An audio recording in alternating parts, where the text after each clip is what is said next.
नमस्कार दर्शक बंधु आज हूँ अगस्ट मास 5 तारिख मंगलवार। आज दिन जाकर टॉप 20 गुरुत्वपूर्ण खबर उपर आसतु नजर पकाइबा। भिडियोटी को शेष पर्यंत देखंतु। मात्र किछि समय मध्य जानीपारे आज दिनर संपूर्ण खबर। ता पूर्व चैनल रे नुआ थिले चैनल को सब्सक्राइब करी पाखरे आसुथिबा बेल आइकन को ऑन करी रखंतु। एमिति सबुदिन लेटेस्ट न्यूज सर्वप्रथम देखिया पाई। तेबे आसंतु संपूर्ण खबर उपर नजर पकाइबा। प्रथम खबर, छात्र छात्री स्वास्थ्य सेवार उन्नति आनिबा दिगरे एक गुरुत्वपूर्ण पदक्षेप स्वरूप ओडिशा सरकार खूब शीघ्र हॉस्टेल रे रहउथिबा स्कूल छात्र छात्री मानकु डिजिटल वेल्थ कार्ड बंटन आरंभ करिवे। एही पदक्षेपर लक्ष्य छात्र छात्री स्वास्थ्यर उत्तम तदारख एवं चिकित्सा सुनिश्चित करियो बोली स्कूल एवं गणशिक्षा मंत्री नित्यानंद गौंड सोमवार सूचना दैछंती। परवर्ती खबर, बालेश्वर एफएम छात्री आत्महत्या घटना रे 2 जन को क्राइम ब्रांच गिरफ करिछि। गिरफंक मध्य जड़े छात्र और जड़े अणछात्र रहिछंती। सेमाने हेले छात्री को उद्धार करथिबा ज्योति प्रकाश विश्वाल और शुभ संबित नायक। उभय को कोर्ट चालाण करा जाई 15 दिनिया विचार विभाग हाजत को पठा जाइछि। फल रे एही घटना रे मोट गिरफ्तारी संख्या 4 रे पहुंची। परवर्ती खबर, सालेपुर अंचल रे सोमवार एक अघटन घटी। गतकाली श्रावण मासर शेष सोमवार होइथिबारु महादेव को जलाभिषेक करिया पई सालेपुर थाना अंतर्गत काशीपुर ग्रामर रवींद्र करंक पुओ अवृत कुमार कर बटेश्वर ग्रामर निकटरे चित्रपला नदी पानी उठाइबाकू जाइथिले। से पानी उठाइबा बेले नदी पानी रे भासी जाई निखोज हो जाइछंती।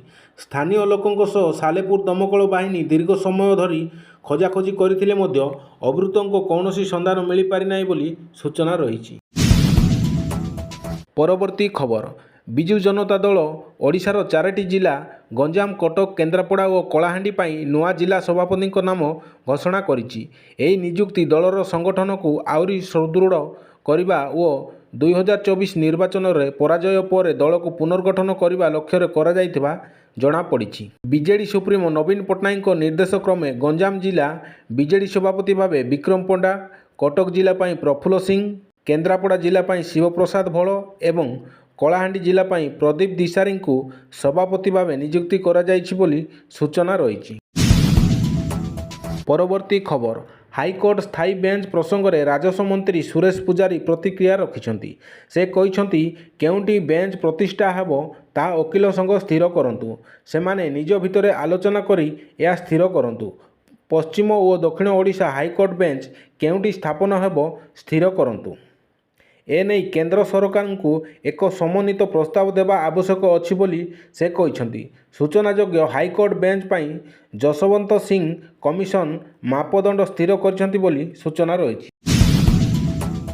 परवर्ती खबर, शोकाकुल परिवेश रे बलंगा पीड़िता तांको बायोबर गाँव में अंतिम संस्कार करा जाइछि। गतकाली सकाळे इस्लाम धर्म अनुसार नमाज पाठ पर पीड़िता को कबर दिया जाइछि। सेपटे बलंगा पीड़िता परिवार को सहायतार हाथ बढ़ाइछंती यात्रा क्वीन रानी पंडा। से पीड़िता परिवार को 50,000 टंका दान देइछंती। एही अवसर में से पीड़िता परिवार लोकं को भेटिबा सह समवेदना जणाइछंती बोली खबर रही। परवर्ती खबर, आय बहिर्भूत संपत्ति ठूल अभियोग में बौद्ध जिला आंचलिक परिवहन कार्यालयर मोटर भाइकेल इन्स्पेक्टर गोलाब चंद्र हांसादा को विजिलेंस गिरफ करिछि। रविवार गोटे दिनर जांच रे गोलाब चंद्रंकर 44 प्लॉट थिबा जना पड़िथिबा बेले घरु केजीए सुना और 2 केजी रूपा अलंकार मिलिछि। परवर्ती खबर, बलंगा पीड़िता मृत्यु घटना रे बीजेडी पक्षरु सोमवार पूरी हड़ताल डाकरा दिया जाइछि। आसंता 7 तारिख सकाळ 6टारू मध्याह्न 12टा जाए पुरी रे हड़ताल करने को बीजेडी पक्षरु आह्वान दिया जाइछि। एपरिकी दुकान बजार सह गाड़ी चलाचल बंद करने को बीजेडी पक्षरु कहा जाइछि। अन्य पक्षे बलंगा पीड़िता मृत्यु एबे भी रहस्य घेर रहिथिबा बीजेडी पक्षरु अभियोग करा जाइछि। परवर्ती खबर, विशिष्ट साहित्य साधिका पूर्वतन मुख्यमंत्री तथा धरित्रीर प्रेरणादायिनी नंदिनी शतपथींकर गतकाली 49 श्राद्ध वार्षिक पालन करा जाइछि। एही अवसर में मुख्यमंत्री मोहन चरण माझी श्रद्धांजलि ज्ञापन करिछंती।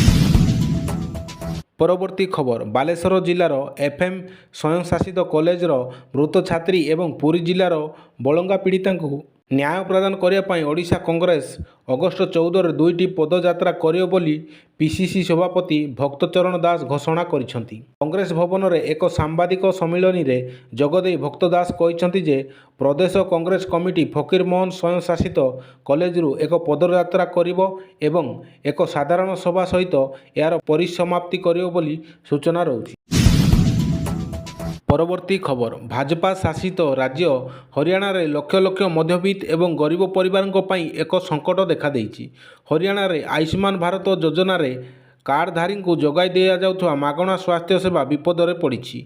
ଇଣ୍ଡିଆନ୍ ମେଡିକାଲ ଆସୋସିଏସନ୍ ଘୋଷଣା କରିଛି ଯେ ଯଦି ସରକାର ଅଗଷ୍ଟ 7 ସୁଦ୍ଧା ଘରୋଇ ହସ୍ପିଟାଲଗୁଡ଼ିକର ପ୍ରାପ୍ୟ ନ ଦିଅନ୍ତି ତେବେ ଏହି ତାରିଖ ପରେ ଘରୋଇ ହସ୍ପିଟାଲଗୁଡ଼ିକରେ ଆୟୁଷ୍ମାନ କାର୍ଡଧାରୀଙ୍କ ଚିକିତ୍ସା ବନ୍ଦ କରିଦିଆଯିବ ବୋଲି ସୂଚନା ରହିଛି। ପରବର୍ତ୍ତୀ ଖବର, ଲଣ୍ଡନର କେନିଟନ୍ ଓଭାଲରେ ଅନୁଷ୍ଠିତ ଭାରତ ଓ ଇଂଲଣ୍ଡ ମଧ୍ୟରେ ଆଣ୍ଡରସନ୍ ତେନ୍ଦୁଲକର ଟ୍ରଫିର ପଞ୍ଚମ ତଥା ଅନ୍ତିମ ଟେଷ୍ଟ ମ୍ୟାଚ୍ରେ ରୋମାଞ୍ଚକର ମୁକାବିଲା ଦେଖିବାକୁ ମିଳିଛି। ମହମ୍ମଦ ସିରାଜଙ୍କ ଅସାଧାରଣ ବୋଲିଂ ଓ ପ୍ରସିଦ୍ଧ କ୍ରିଷ୍ଣାଙ୍କ ସହାୟତାରେ ଭାରତ ମାତ୍ର 6 ରନ୍ରେ ଏକ ଐତିହାସିକ ବିଜୟ ହାସଲ କରି ସିରିଜକୁ 2-2ର ସମାନ କରିଛି।